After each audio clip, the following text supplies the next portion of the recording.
नमस्कार. श्री स्वामी समर्थ. जय जय स्वामी समर्थ. श्रावणात येणाऱ्या शनिवारला सुद्धा विशेष महत्त्व आहे.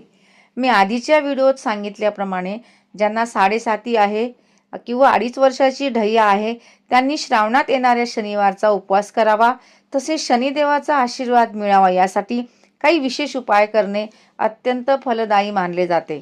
सूर्यास्तानंतर पिंपळाच्या झाडाजवळ मोहरीच्या तेलाचा दिवा लावावा. तो दिवा शक्यतो कणकेचा असावा. त्यानंतर 7 प्रदक्षिणा पिंपळाला माराव्या.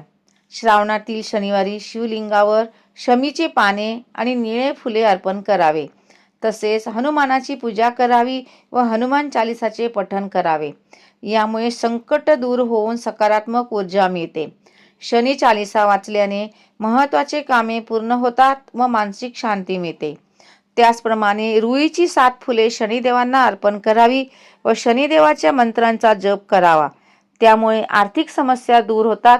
तसेच शनिदेवांना काळ्या तिळाचे लाडू प्रसाद म्हणून अर्पण केल्याने यशप्राप्ती होते. शनिवारी शिवलिंगावर जल अर्पण करावे व महामृत्युंजय मंत्राचा जप करावा. तसेच गरजूंना आपल्या क्षमतेनुसार मदत किंवा दान करावे. शनिदेव हा कर्म आणि न्यायाचा देव आहे, म्हणून शनिदेवाच्या पूजेसोबतच आपले मन, आचरण आणि कर्म शुद्ध व संतुलित ठेवावे. त्यामुळे सुद्धा शनिदेवाचा अशुभ प्रभाव कमी होतो. धन्यवाद.